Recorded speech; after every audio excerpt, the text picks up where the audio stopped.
Sure, let's go with that color background. Right. Well, Canucks presented by us. I'm Ben. He's Doug. It's season 2022, not for us, but for the year, So Daytona 500 coverage, speed week. There's never any. They've took all the out of NASCAR because they used to the paint jobs. They don't do that anymore. It used to be speed weeks, and it's not anymore. What? I'm looking at my calendar trying to figure out if it's Tuesday or Monday. That's all. But anyway, Tuesday, the day of Tuesday. Well, I'm Hello, Charles 75N, our number one viewer. I guess I'm looking behind you. Oh, yeah, it's a busy day here at home, so I wasn't able to change sets. So, well, I quickly threw this up. We've got the cornhole set in behind. I was thinking that I need to put a banner on some legs so I can just wheel it in behind me, and then I don't have to move everything to the other set necessarily. So exactly. That might be an option in the future, but we had big green screen for you. There we go. Take a picture of it. Four series running this weekend at Daytona. Yes.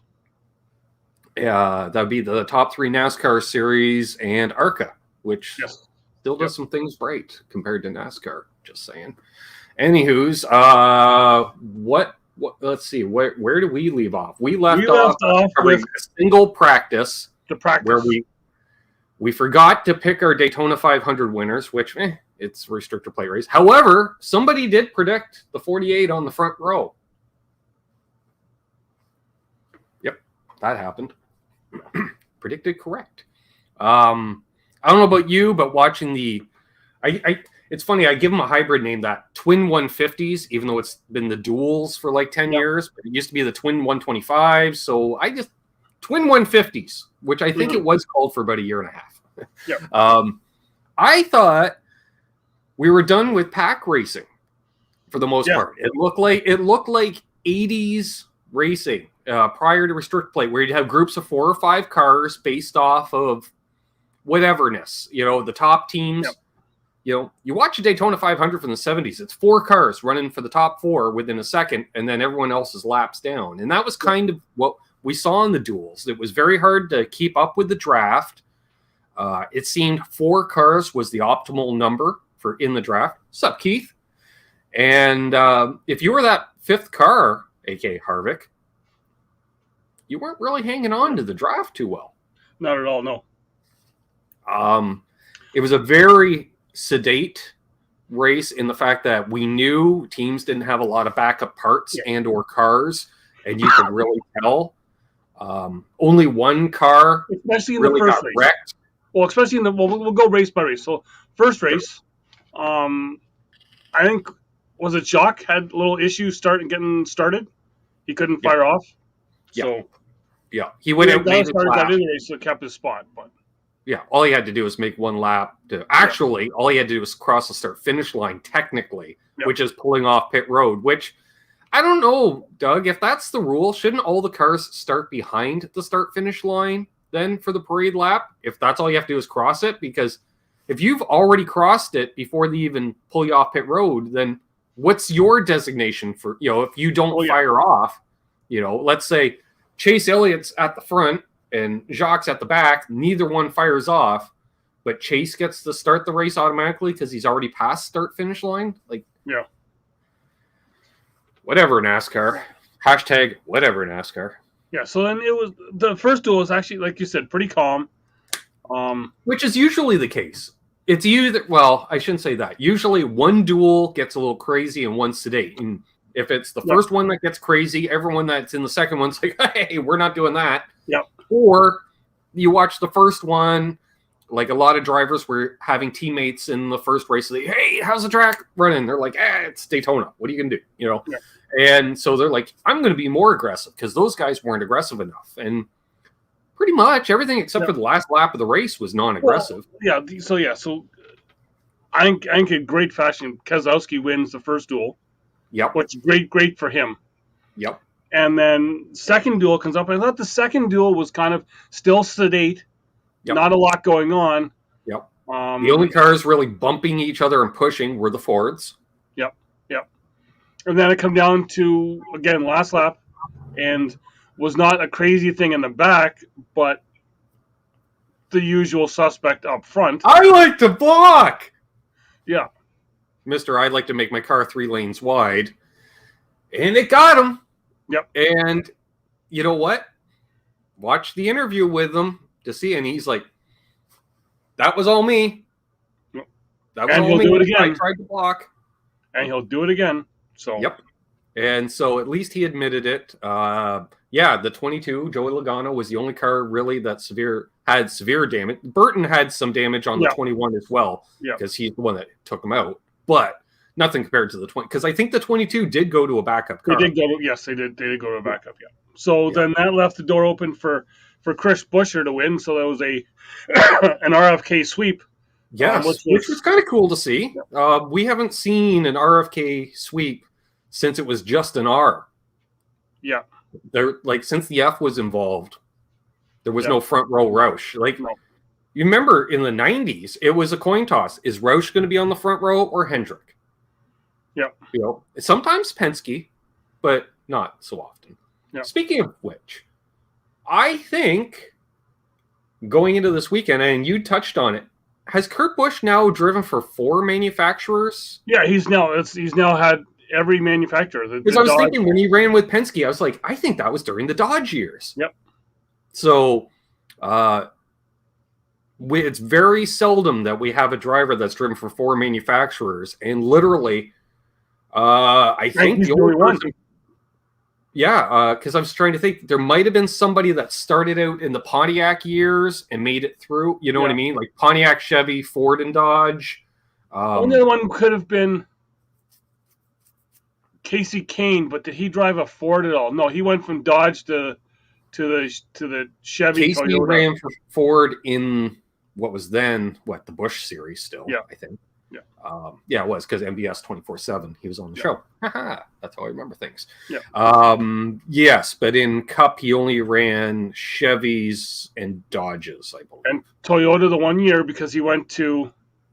I was trying to think if they had switched over to Chevys for that year, because sometimes hey, can you put my driver in your car? And like, yeah, but we're a different manufacturer, and he's like, Rick's like, not anymore. Here's a bunch of Chevys. I think Rick just needed a spot for him. He did. Oh yeah. So the duels, which I've noticed. I don't know if I noticed it that night or it was Sunday, but with this lack of ride height, cars are getting bottomed out awfully. Like, I don't know how much of a dip there is from the asphalt to the AstroTurf. Yeah. But we're talking a ½ inch. And if your car can get high-sided on a ½ inch, you better hope there's not a single pebble on pit road and you have a flat tire. Yeah. Like, this is jacked. It's all about the aero and the air underneath. So put in a minimum ride height, and then everybody's on the same page. Yep. Just let's get some clearance. It's dumb. So that gets us into Friday. Friday, yes. There was some Cup practice, some Xfinity stuff, maybe. I don't know. I can't really remember. But there was nothing of note in any of the practice sessions, really. So that brings us into Friday night would have been the truck race. Well, I guess was it Friday or Wednesday or Thursday? One of those times, Penske and RFK did have their wheels confiscated. Yes, because they had modified the wheels. Basically, I'll synopsis both sides of it was Penske received some rims. They noticed the holes weren't correct. They weren't, whether it's a casting issue. Like, I'm thinking, when you get the two sides, you get that little seam of a cast on something, Doug. Yeah. It may have been poking out a little bit, which usually you take the old cheek poker in there to clean that out. Yep. Which may have been a step that was missed during the manufacturing process. And NasCar says, because they probably still say it, you're not allowed to modify the rims in any way, shape, or form. Yep. You're like, all right. And then the Penske guy went, oh, crap, these rims are effed. All right. Hey, NasCar. Hello?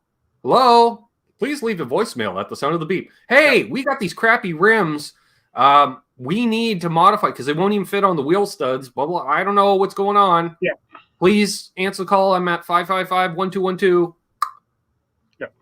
So Birds now, chirping, now crickets. that Penske is now talking, they realized that a week ago, a week before the 500, and we're like, we don't have all of our wheels are not the same.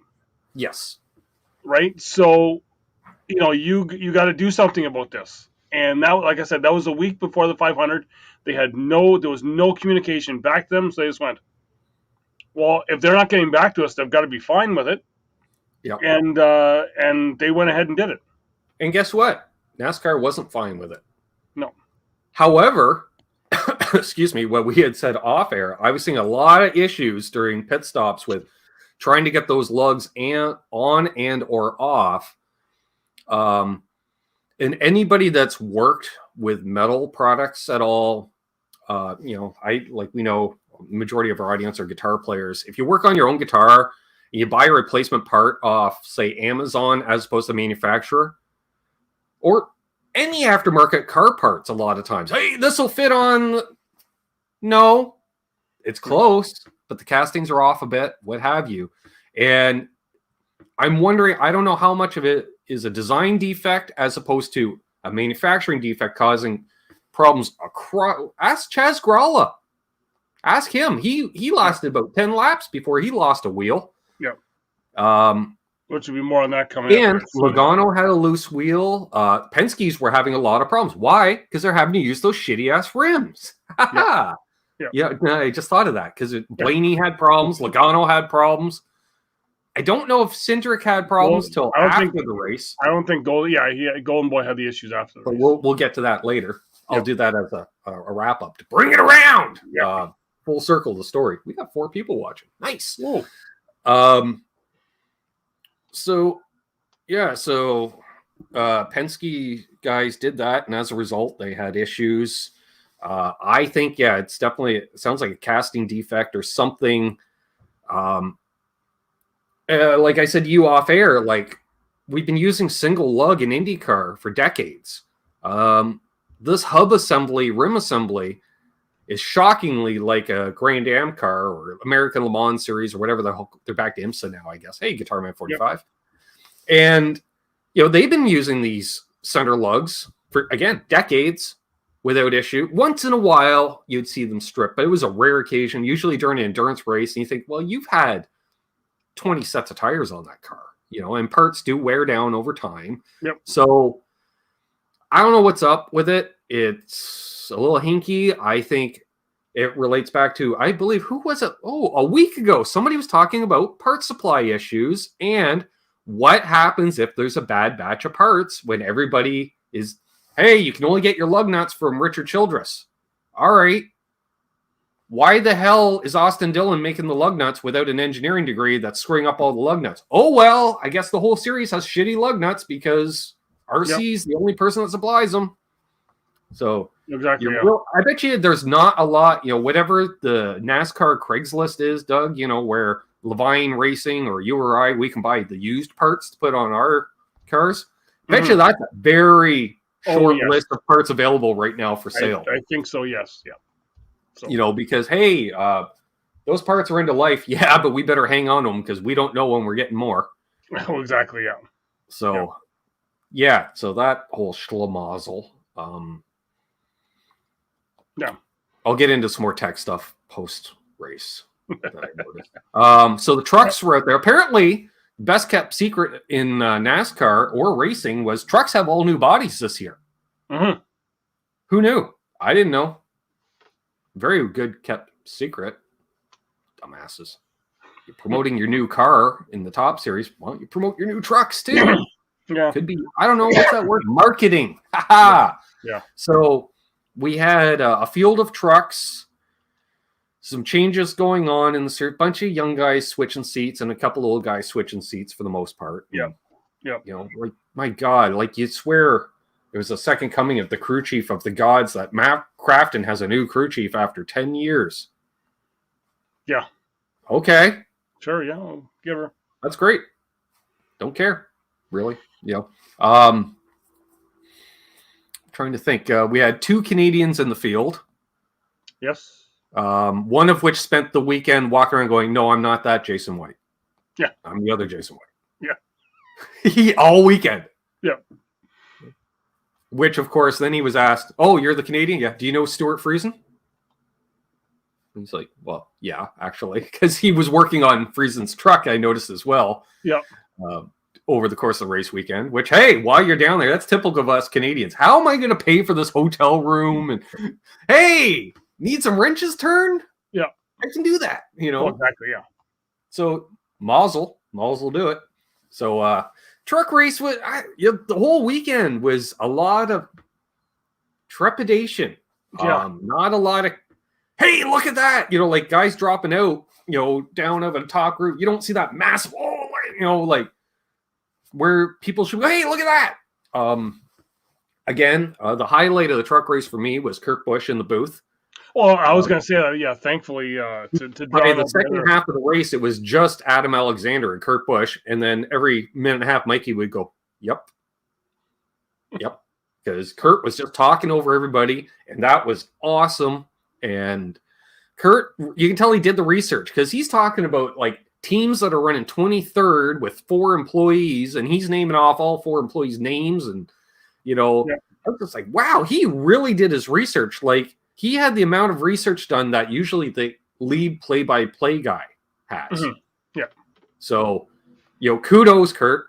Kudos. So, that was good. I found it was the usual suspects running up front, which is kind of what the truck series is. You know, you're gonna get John Hunter up there running up top, Rhodes, Crafton, kind of in there, and it's just Zane Smith, Austin Hill. Guys like that, you know, names in the series, I'll say in a sense, like you've got 2 to 3 years to make a name for yourself in that series. And if we remember your name, you did it right. That's because that's all you need to do is get your name out there in the series, and not for I like to block cars. No, we don't want to deal with those people. Although, and I'll say it. Well, we can say it. Race winner Zane Smith. Yeah, I like the guy. Yep. Not a fan of the number, the paint scheme, or the sponsor. Sponsor, we do stop with the sponsor a lot. We'll give right. There. I was like, who is he driving for? And I'm like, right. On a truck. Let's get some. Okay.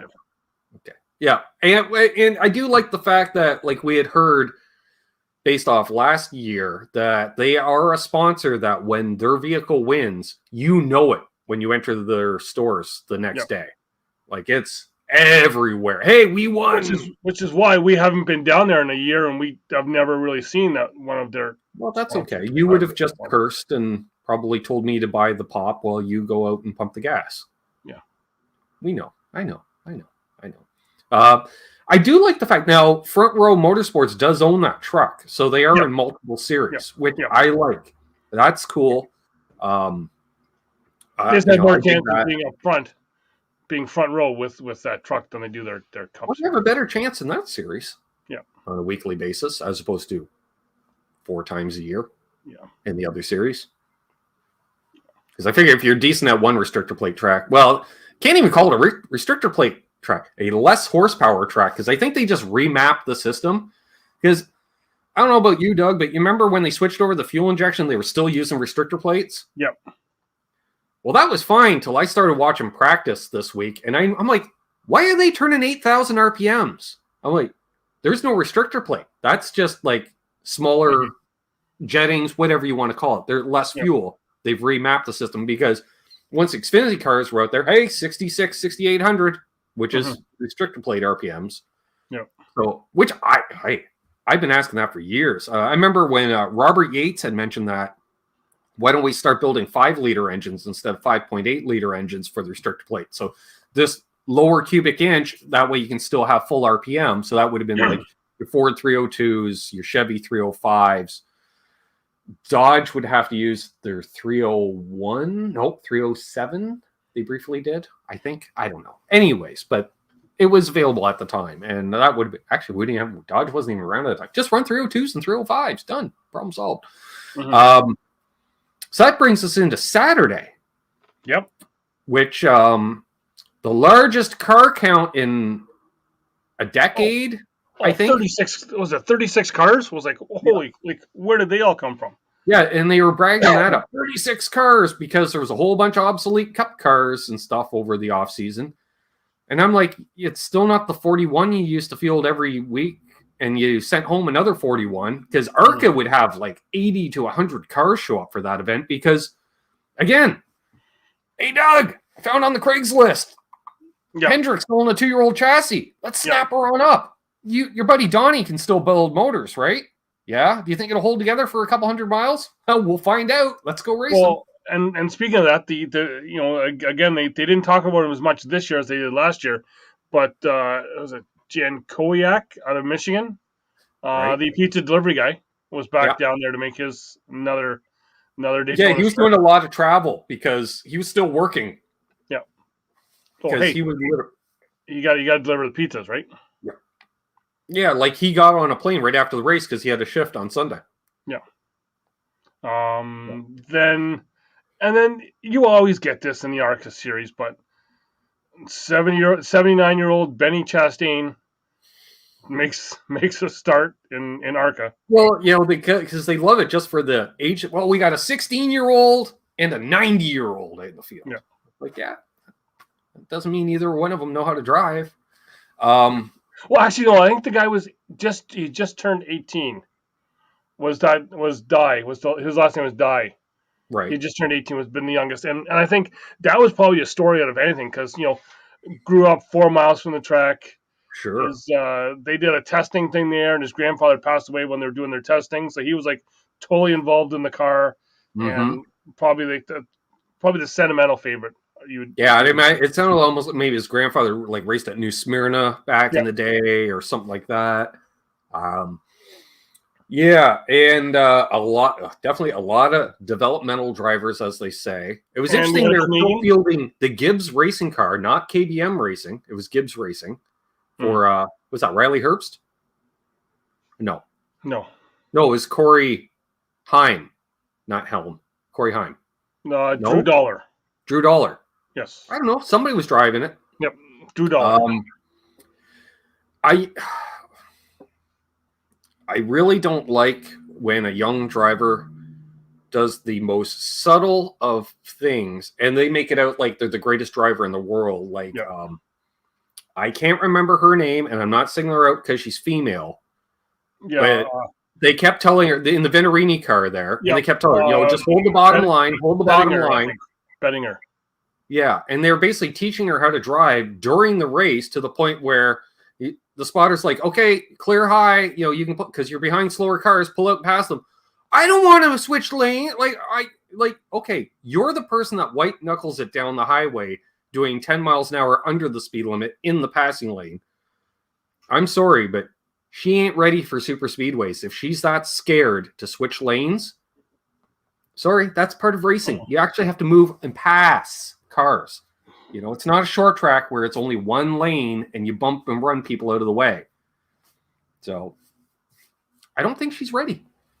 Yeah, and then we did have a Canadian in the field as well, too. We did? Jason White.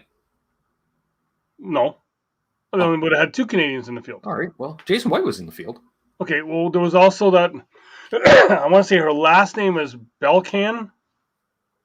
Probably butchering that. She was one, we had talked about her I don't know if we talked about her on the show, but we talked about her. She's the one that went from the Twitter last year thing? Yeah, that was on the NASCAR reality show. Yeah. I'm one of the top racers in Canada. We've never heard of you. Yep. Now we have. You live with an ex-pro football player boyfriend. That's where you're getting the money. Yep. Yeah, because remember, she was ranting because nobody would sponsor her race team and stuff. And then you look at her results, and it's like, you've never finished in the top 10 of a local short track race. Why would somebody sponsor you? Now she does, because she has Bush. Because everybody does. Yeah.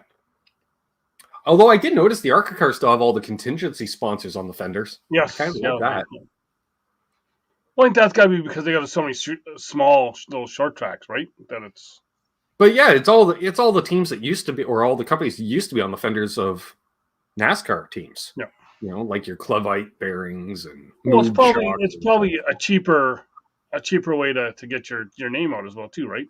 Well, in that it's a bunch of $5,000 to $10,000 sponsors for the series. That's all points fund at the end of the year, so there is some points fund. So that I get. So, who won the ARCA race? Was it the Gibbs car? Or, no, that would be like every other year. Corey Heim in the Venturini Motorsports, right? Car. Yeah. Hey, nothing wrong. You know, Venturini. You know, they're the Hendrick Motorsports of ARCA and have been for a number of years. And you know what? I think they're the only one with they'll show up with 5 or 6 cars if needed. Yeah, they got the 4-car team, right? Yep. But and that's fine. You know, and I was thinking to myself watching that race, I wonder if Brad Keselowski is going to start an ARCA program because his family has been very involved in that series over the years. Yeah. Well, and with the passing of his father over the off season, Big Bob Keselowski, I could see, you know, a number 29 being out there. Oh, and even then for him, that Brian gets back involved in having him run that team. Exactly. Yeah, like make Brian a crew chief or a team manager, what have you, to overlook that to us. Yeah, you know, that'd be cool to see. So that brings us into Saturday night racing. Yes. Right. Which was basically a whole bunch of Chevys, sprinkling of Toyotas, and 1 or 2 Fords. Yep. And for me, it became the start of the whining from drivers. Yeah. Like, just, you know what? Stuff's going to happen out there, and just shut up. Yeah. Like, it's just, you know, but we'll get into that there. But so I thought they were a little more, I don't want to say aggressive, but there was a lot more wrecking involved in that race. Yeah, they're younger, you know. I think that's what it was, just age. Felt bad for Dinger, you know, for a guy who hates racing restrictor plates, and he does well at them. Yeah. Because they said, I thought you hated this. You finished second yet again in one of these. He says, just because I'm good at it doesn't mean I like it. Yeah, exactly. You know, and my God, is Dinger turning into Tony Stewart more by the week? I think so. Yes. You know, just I'm having fun. I don't give a rat's ass what you think about what I'm doing. We got a great team. I'm having fun. And you know what? I think we're going to see AJ. He's going to run long into his, you know, like 45, 48 years old before he retires because he's having fun. So in the race, when I say about the starting of the whining was, I believe, Drew Dollar in the 18 was getting pushed by the 48, and got that little bit of a wiggle. He went up into the wall, took out Clements, but you know, then of course after the race, Jeremy Clements goes off saying, you know, always the same thing. You know, Drew Dollar's only there because he's got money. And, you know, he hasn't done anything. Well, Drew Dollar's been carrying up the ARCA series. Yeah, and Jeremy Clements, are you not familiar with your family-run team? Your family-run business that subsidizes the team where you build motors for other race teams? Really? Should you be complaining about drivers with PhDs, aka Papa has dough? Because you wouldn't have a ride if it wasn't for your family. Because remember, you went off and tried other rides. You and John West Townley, you're two of the same. Wouldn't have a ride if it wasn't for your family, bud. So you might want to zip it in that department. Because, sorry, how many races has Jeremy Clements won? That's what I thought. He lucked into one. And I don't usually say that for guys that get their one, but yeah, I'm going to say I was going to try and look up his ARCA stats just to compare their 2 ARCA stats together. But I know Drew Dollar has won a boatload in the ARCA series and titles and yeah. So I don't know. It was a whole lot of waiting and follow the leader at times, and a little bit of this and a little bit of that. But yeah, nothing real. No, nothing that really stood out. I don't even remember who won the race. Well, there was something that stood out at the end last lap because it's Daytona.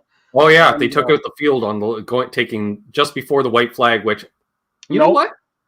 No, that was that the one before the white flag, and then they had another one. Yeah, because they did have but they did have the one that basically took out the whole field right as oh no, NASCAR threw the caution before you crossed the start finish line. Yeah, really? Because the wreck happened about 40 feet before the start finish line, and based off human reaction time, I think the leader actually did cross the start. I don't think second place made it across yet, but it was that close. Even if you even listen back to, was it Adam Alexander or maybe the truck race? Because the truck race had the same thing, where they said the white flag is out, and then he put the yellow in his hand. Yeah. Well, but then they go with the lights. Yeah. When did they hit the lights? When did and it's like he didn't. I don't know which race it was, but either way, I thought that was hinky as hell. Yeah. It's just an excuse to wreck more vehicles. Which then that led to on the backstretch, going into 3, Myatt Snyder getting turned up into the fence, and it looked bad when you're watching it full speed. I was almost nodding off because I was watching that fairly late Saturday night. And all of a sudden I woke up and I had a chill run through me, and I almost texted you because that first shot we were looking at is, I don't know if it's from the front stretch looking at the back stretch, from the first shot, that long angle, because that's what they were using to show the race. The line happened. A lot of dust kicks up, and so we're still using that wide angle. Hang on. And all I see tumbling through the dust is a ball of flames, fast. And I know that when cars roll fast like that, necks get stretched, eyeballs start popping out because of centrifugal force. And at that speed, and all I was thinking was, I thought it was like Myatt's car, where there's no rear clip, no front clip at this point. And I'm looking at a roll cage on fire, barrel rolling 35 times. And I went, that guy's dead. I'm sorry, that guy's dead. Yep. What I didn't know was that was actually the motor and transmission out of Myatt Snyder's car. And what I was seeing was unburnt fuel still ignited in the headers as it was doing this. And of course the engine's glowing due to heat and blah, blah, blah. So once I saw that it was the motor, I did breathe a sigh of relief. It scared the fuck out of me when I saw that car hit the motor right at the apron. Well, yeah. Then you got a 500-pound projectile. Then they showed the view of it oncoming. Yeah. And you've seen that he starts spinning, and you see that the whole rear end is now almost detached from the car. Yeah. And then hanging on by a single suspension piece, it looked like. And then you hear Denny and Chad Knaus in the booth. And I think it was Denny was like, where's the engine? Because you can see right through where the engine should be. Yeah. But then like the third on the slow-mo, you did see it slide across, and it hit dead on with the nose of, I believe it was the 5. Yeah. And so I'm thinking, if it wasn't at that correct angle, that's going up over the hood and into the windshield.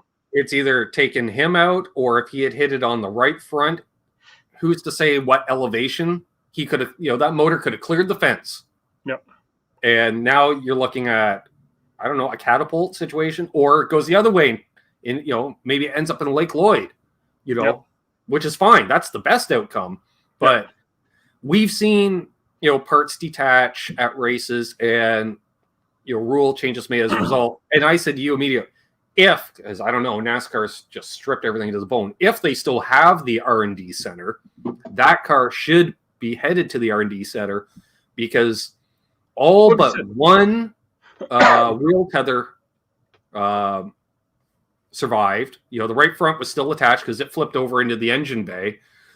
The engine did not stay attached, and the last I checked, there was motor mounts plus tethers on motors for that exact reason. The rear suspension broke away to the point where one piece was holding that rear axle in. It was flopping around.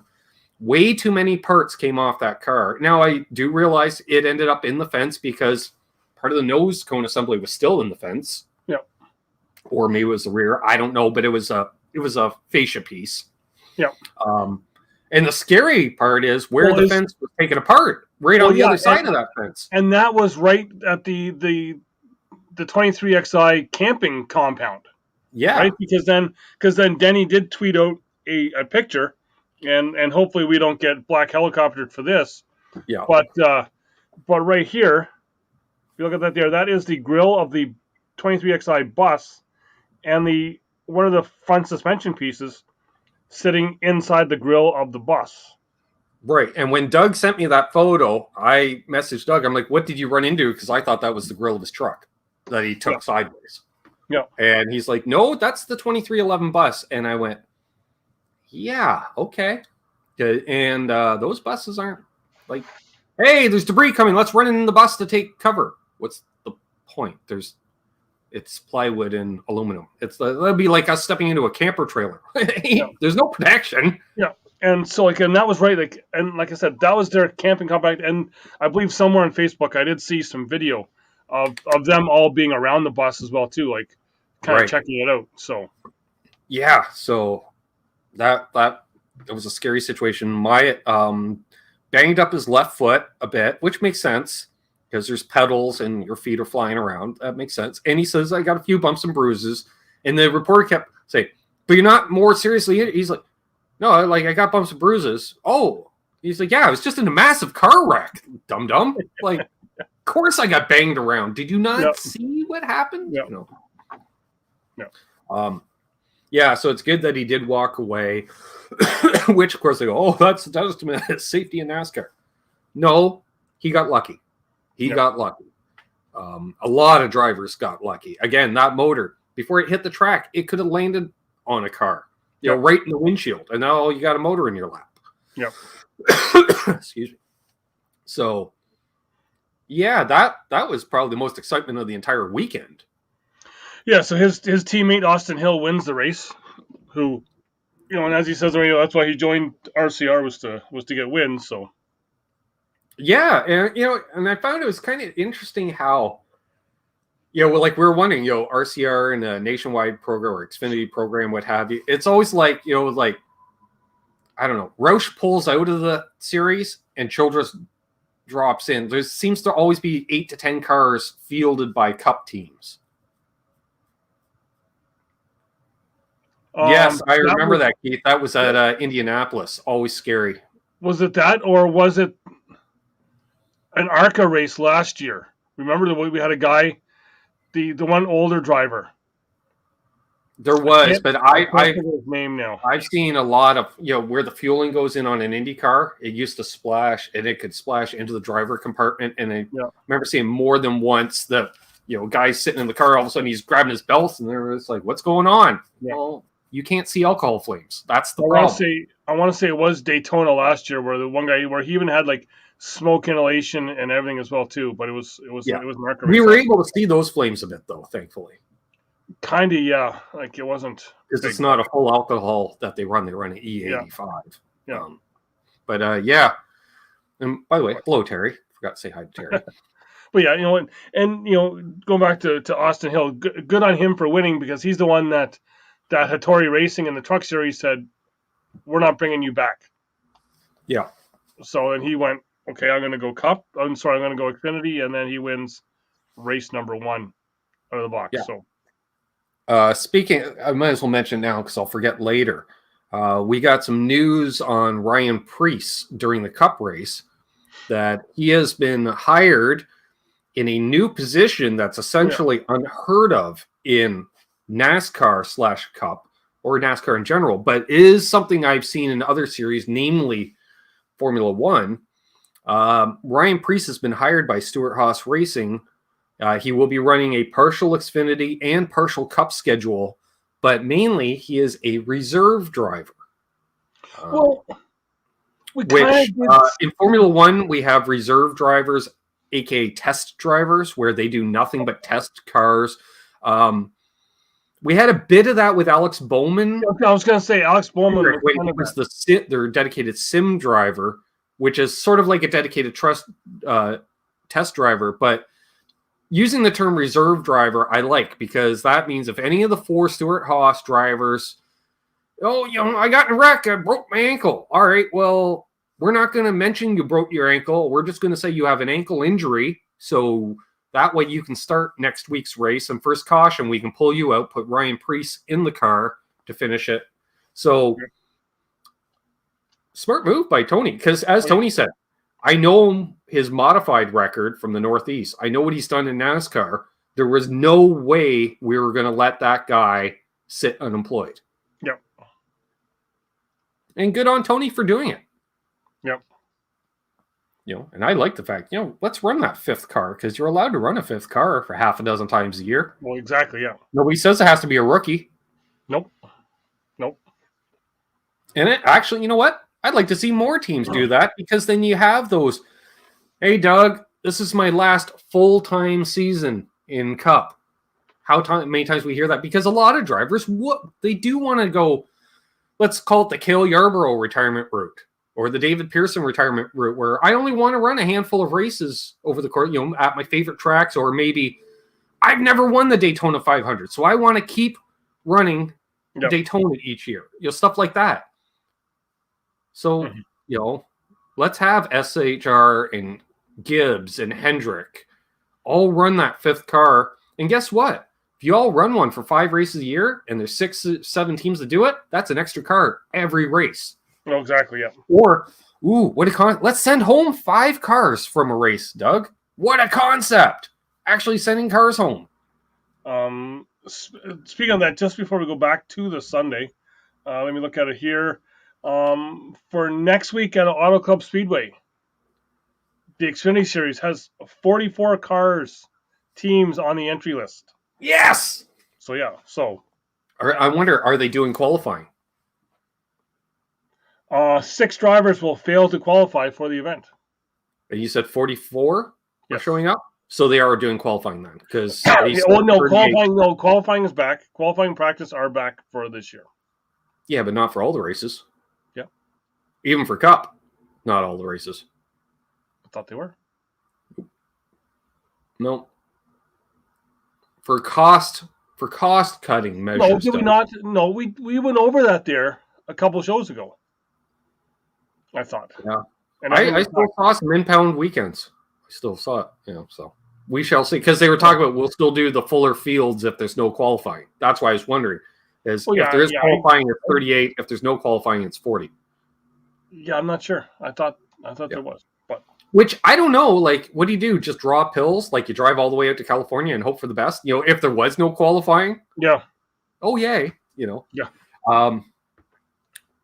So there is that. So, well, that's good to know. I like healthy car counts.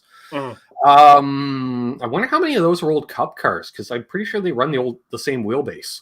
So I'm wondering how many ex-Cup cars are making into Xfinity. So that takes us into Sunday, which I actually watched Mikey's grid walk. I actually recognize some of the people he talked to. I know some of the people he was talking to. Hey, it's this guy. I'm like, I don't know who that is. I'm apparently getting old. I don't know who these people are. Yeah. I would say, what's his name? He was like the Big E or something like that, some professional wrestler. And they had him cut. Yeah, he was bleeped out the whole time. And he was. Well, I'm looking at the guy, and he's about as tall as Ryan Blaney next to him. Actually, I think he's shorter than Ryan Blaney. So it's like, yeah, and I'm like, okay, like he's filled out. As all professional wrestlers should be ripped. But I'm like, are you like a cruiserweight? Because professional race car drivers are not big people. Mm-hmm. Now, I don't know how tall Ryan is. Like, he's obviously shorter than Mikey, but Mikey's tall. And I'm thinking, if you're a professional wrestler, you should be Mikey's height. Mm-hmm. Like, granted, I haven't watched in 20 years, but they used to be big, angry men that screamed into microphones. And he was a short, angry man screaming into a microphone. Mm-hmm. And you can't be angry shouting in a microphone with a smile on your face. That doesn't work. Yeah, no. He was trying to do a hype up video for Blaney. And even Blaney's like looking at him going like, what the hell are you going on? I know. Yeah. So there was that. I'm just trying to think. So for me, the Cup Series, well, I did like the ending of the first and second stages. I bet you did. I kind of missed the end of the first stage because I was video editing while trying to watching, and then I realized no, you got to do one or the other because you do a podcast on it. But then all of a sudden, the 19 out of nowhere takes stage 2, and I'm like, how did? And they're like, oh, he did it again. And I'm like, well, yeah, he pulled right up behind Logano and then made the pass, and I'm like, finally, yeah, right. Did the side draft up beside him and that, but well, so I do want to point out a personal highlight of the weekend. Not only as once again the Wood brothers have on the back of Burton's uniform, Wood Brothers Racing number 21, very old school. Back of the fire suit. They brought back the gold leaf numbers on the sides. You're not allowed. NASCAR said no reflective numbers a number of years ago. They said no reflective numbers. We don't want no chrome rims. And I think it was probably when they were getting into the night racing because lights. You don't want to be driving down the front stretch and the whole crowd's going, my eyes. You can't do that. So by a scheme by scheme basis, when you submit your paint schemes to NASCAR, they will decide if it's allowed or not. And they said, hey, you can do the gold leaf on the doors, just keep it off the roof. And I went, okay. That makes it. Speaking of which, speaking of numbers on the roof, the ARCA guy that ended up getting black flagged after the broadcast pointed out his number was upside down on his roof.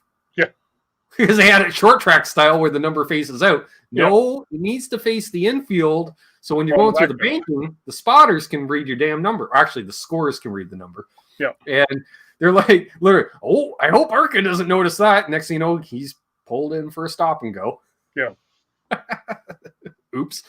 And then Chase Briscoe going, I've done that, man. I've done that.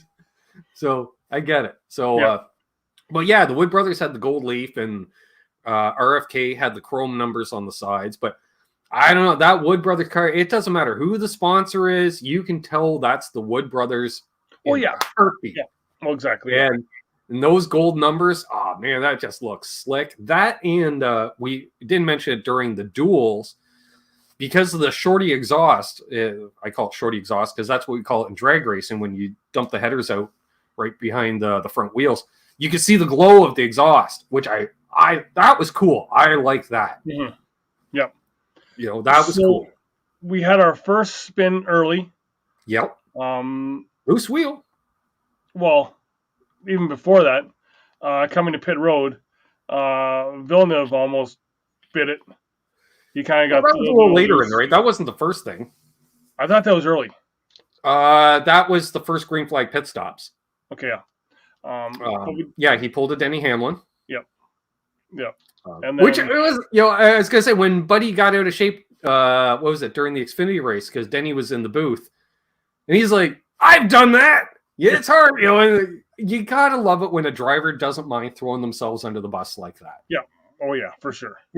Because he could have done the old, that entrance is tricky. And then Clint could say something like, yeah, you of all people know. And I thought it was funny, too, during the race. I should mention that during the favorite, Denny's like, at some point, the middle is coming into play. You got to use the middle. I'm like, Denny, you always use the middle and it never works out. Shut up about the middle. Because Denny is the first guy in the middle. Always. So then first we have our first suspension of the year. Being the Kaz Grala's money team crew chief will be done for 4 races and 2 crew members as well for a wheel coming off. Which I don't know. Should we even bother giving penalties for loose wheels anymore? Because it's not like you just leave one lug loose and I can fight through it. No. You're going to have issues. Like, believe me, you are not going to finish well if you have a loose wheel. So it's kind of self-policing. That, and then the next issue was, I'm trying to think of who was it. Actually, the tire came off the wheel as well, too. I can't remember exactly who that was. I did see an issue that I had mentioned last week, which perpetuated itself multiple times during the race, is the hood flaps to release air, similar to the roof flaps. That if a car gets sideways or backwards, especially, allows air to get out from under the car. Now these, like the roof flaps, are mandated. They have to be on the car at all times. It's not like, you can lose your hood, fine, but you can't lose the roof spoiler. And we saw multiple cars where it was just out there dancing. Kyle Busch, I'm thinking, was one of them. Yeah. And they're like, hey, Clint said, they're like, oh, they're going to black flag me. He's like, why? It's still on the car. Yeah. It was still attached by the tether. Yeah. It's still attached by the tether. But I'm just thinking from the distraction factor, sure. I get why they did it. I don't agree with it. I think you should just have maybe more louvers in the hood because the air will still escape, and guess what? Those roof flaps or the hood flaps, they don't do shit because guess what? The 21 got upside down. Well, I was going to say, yeah, he got... it was just as quick as the previous cars. They get sideways, air... And then he was lucky that as I believe, I think it was Clint that said that he's lucky that his tires didn't bite into that asphalt and him go spinning. Yeah. Or that barrel roll. Yeah. So you that was one where Keselowski got into the back of him, just give him a little tap, and then he got loose. Seen a lot of cars getting loose that way as well. Well, yeah, you got rounded front bumpers, rounded rear bumpers. Like, what do you expect? Suspension held up. Hey, with that new piece, that was good. Yep. We didn't see any suspension failures. But they got to deal with that ride height issue, definitely. Yep. And these hood flaps need to be dealt with. And definitely the rims need to be dealt with. Yeah. So, like you said, it was kind of like, I don't want to say a boring race, but just kind of the same old. A lot of tiptoeing. A lot of tiptoeing. So, one guy that everyone was complaining about not tiptoeing was Keselowski, that he was doing. I get it, Charles. He tapped the back of the 21. Then there was a time where he tapped, I want to say the back of the 47, which got the 47 loose. Yeah, and that was somebody. No, that was Larson. Yes. Because Larson was pushing a car that he pushed into the 47. Yeah.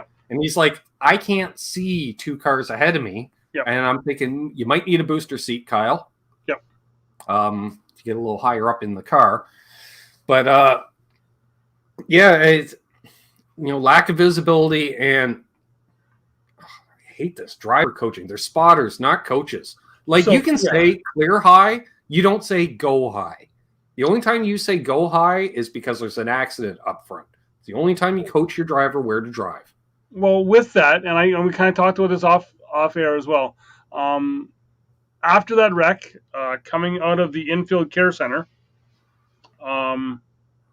which I think, and a lot of people piled on, and I was kind of like, really, and a couple of people did make the comment about the same thought I was having was. Coming out of the infield care center, Ricky Stenhouse went on a little bit of a rant about Keselowski going out and just taking everybody out all the time. Pot, kettle, color the majority of our background. That's what I was thinking as well too. I'm like, it's always like Logano does the same thing. Gregson does the same thing. Yeah, but you're called. None of these people look in a mirror. Exactly. You're called Ricky Stenhouse for a reason. Yeah. Because you wreck a lot of people. This is just called... Tony mentioned the fact that Ricky wrecked so many cars driving dirt for him, he was wrecking cars he hadn't even built yet. Exactly, yeah. So, which I gotta say, Tony and Clint in the booth... that was a good combo. Yeah, that's the only reason to watch. It's going to be interesting now with the ones coming up, especially next week. I really want to see Matt Kenseth in the booth. Mm-hmm. Yeah, we've got Danica for a couple of races, which you know what? I like Danica as a person, and we heard her do coverage during the SRX series last year, and you know what? That was enough for me. Unlike Kurt Busch, I don't think she does as much research. She's just there for a paycheck. Chad Knaus is going to spend some time in the booth, which, you know what? I'm actually looking forward to. Jeff Gordon is going to make a couple more appearances. I noticed he lost the beard. That was nice. So he wasn't completely. And I think, did we say it, or was someone else? I'd seen it online where everybody was ribbing Jeff about his fleece sweater When did he be? Which was awesome. I think he even had some plastic surgery to look a lot exactly like Rick Hendrick. Because it was like, unless that was like team wardrobe. It's the team wardrobe, the haircut, the fact he's allowing it to go a little gray. Exact same hat, worn the same way. Like, yeah, like literally he's stepping into Rick's role with the team. And you know what, Rick? Yeah, I see you setting a retirement plan.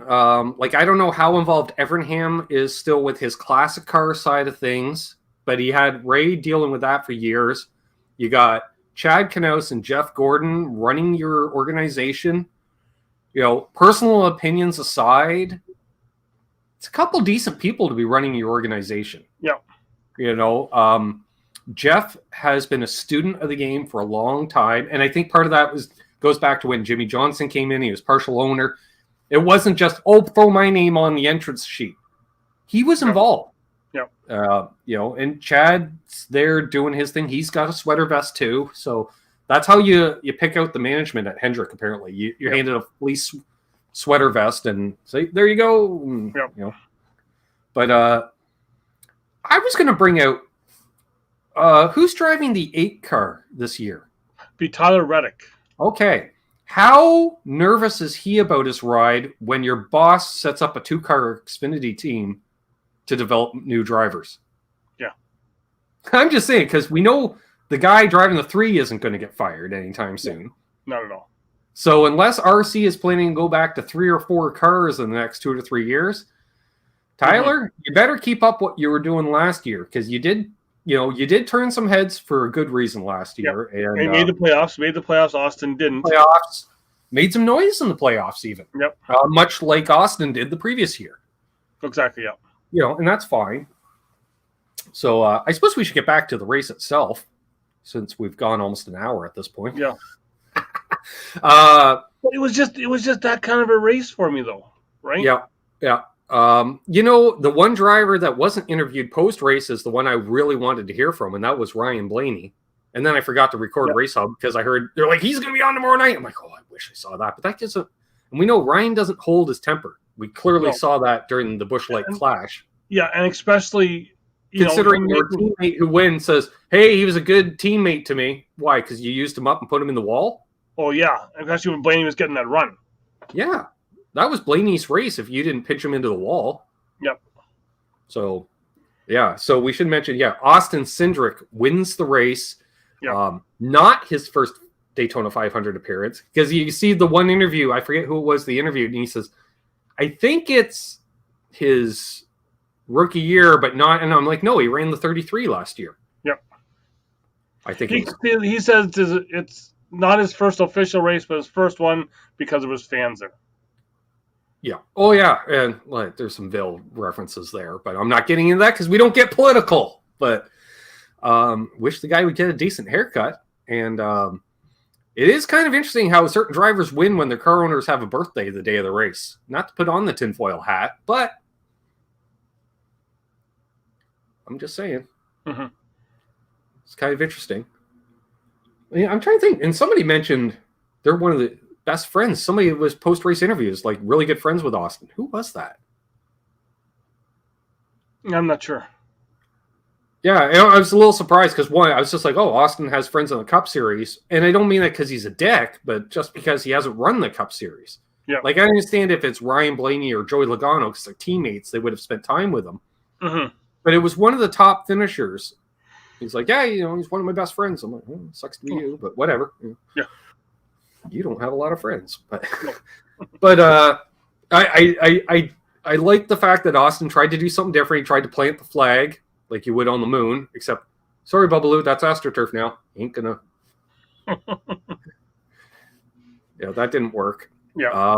He did get up on the roof of the car, celebrate, and then he realized I don't know how to get down. And I think Austin's about as much a fan of heights as I am, because he did the butt scoot down the rear window, and that's exactly what I would have done too. Well, hey, gotta do what he's gotta do, but gotta do what you gotta do. But he did mention this more than makes up for losing the title last year, and I'm not saying he got screwed out of the title last year, but he did lose it right at the end of the last race, which can be awfully frustrating. So, cool. And like you said, hey, Austin Cindric's in the playoffs. Yep. In theory. And then how about shout out the second year in a row? I don't know, maybe not be second year in a row, but just for the second time, Bubba Wallace finishing second. Actually, it might have been Bubba that's friends with Cindric. It might have been Bubba. And you know what? Bubba was channeling Kyle Busch. Talk about a guy pissed off to finish second. Yeah. Which, hey, bring it on. Good. I love that. Yep. Like he said, the first time he was just happy to be here. Second time, kind of hurts. Yep. That's good. Excuse me. Yeah, I was enjoying the coverage of him over Speed Week. Like every practice, he's like, I want to get back out there. I want to win practice. They're like, it doesn't mean anything. He goes, yeah, but I'd like to win practice. Yeah. He just wants to win. I think we're going to see a lot more of that from him, which is fine by me. Fine. Yeah, that's fine. It's a breath of fresh air in many ways. He's got energy and excitement, and he's a fan as well. That's cool. Yep. So, so Austin Cindric wins in the Deuce, the discount tire car, what have you, and mentioned, ride height we noticed was Austin burned off the rear tires off the car, so they had to put fresh tires on it to get to victory lane. And guess what? Guys going, he couldn't get the wheels off. They were having problems getting the wheels off. So, and to round back on that, because they were the unmodified, I understand why they're not allowing the modification of the wheel. Because let's say, you're hogging out that little wheel stud hole, Doug. Well, if I hog it out a little more, that's a little more weight. And that's the problem. You give them an inch, they're going to take a foot. So, that started, I remember that like with intake manifolds. Oh, you can get rid of little burrs. Okay. Well, the smoother those planes inside an intake manifold are, the better for flow. So guys would start getting at it. Well, let's take the old cheap poker in a 1/4 inch and make it smooth. And then guys started going a little further. And then at what point do you say, well, you're not just taking away the burrs. Now you're just polishing the whole inside. So there is that. So I don't think we're going to see a rule change per se, but I bet you NASCAR is on the horn with that manufacturer and saying, look, we could have a real debacle on our hands if you don't straighten up. Yeah. So other than that, I'm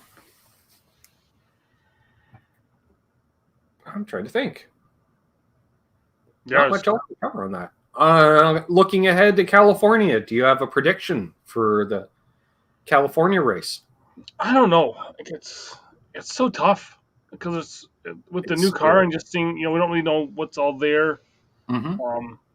Actually, one other piece of news yesterday, Chase Elliott signed a 5-year extension. Yes, he did. Drive to 9. Actually, that was announced a few days ago. Was okay. I just seen it yesterday. Yeah, and they mentioned it during the race too. Interviewing NasCanucks because that was one of his things, I guess, or Jeff Gordon. One of them was being interviewed pre-race, and they had mentioned that. Which, good on them. Sign them long term. There's marketing. Mike Joy, perennial fan favorite. Most popular driver. Well, that works for marketing. You don't have to be the best driver in the field if you can market yourself. Just look at Dale Jr. And I love Dale Jr. Don't get me wrong. And there's another topic I want to get into. We'll get into it next week. Just some comments that Denny Hamlin made this weekend that got people. I think he made them late last week. Got people up in arms about some stuff about how I think he was more tongue in cheek saying it, but like I said, we'll get more into it next week.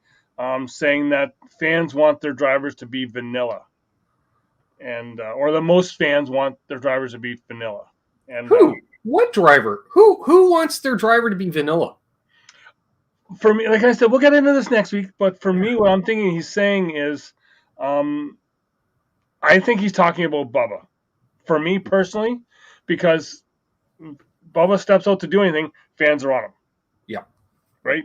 Yeah. You can't be out there doing all this your social media stuff, and I think that's my take. We'll talk more on it next week. Sounds good. Sounds good. So I'm going to predict Larson to win this coming Sunday. California, 1.5 miles. 2 mile. Is it 2 miles? 2 miles. Which is like a. I'm gonna still. My pick will stay the same. So I don't know who your pick was. Nobody. Going with the 19. Okay, he's got going with 19. He runs well at Michigan. Runs well at Michigan. Yep. As well. So I only went with Kyle because I know California has a little less banking than Michigan, and I know how Kyle knows how to drive by the seat of his pants. Yeah. So that's why I picked him. So tune in next week. We'll be back to evening prime time. Yep. Not ready for prime time, but we'll be there anyways. Next Tuesday. I was going to say February 29th, but that would be March 1st. Hey, look at that. Yeah, we got 4 more weeks of the flipping, and then I go back to a regular life, and then I can come in on the evenings. Beautiful. Then you aren't as rushed. I'm not as rushed, so I might be at the correct set. Because this is like the first time where you've been like ready for like you've had everything watched by 1 o'clock on a Tuesday.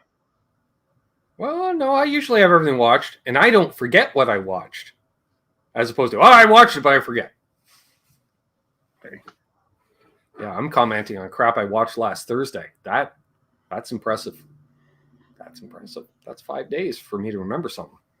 So, well, I'm not used to this. I'm not used to this, like recording 3 shows between races. So I hear you. The other life, you already do that. That was me yesterday. Because I was watching the 500 yesterday, and I'd watch like half a stage, pause it, go work on a guitar, make a video.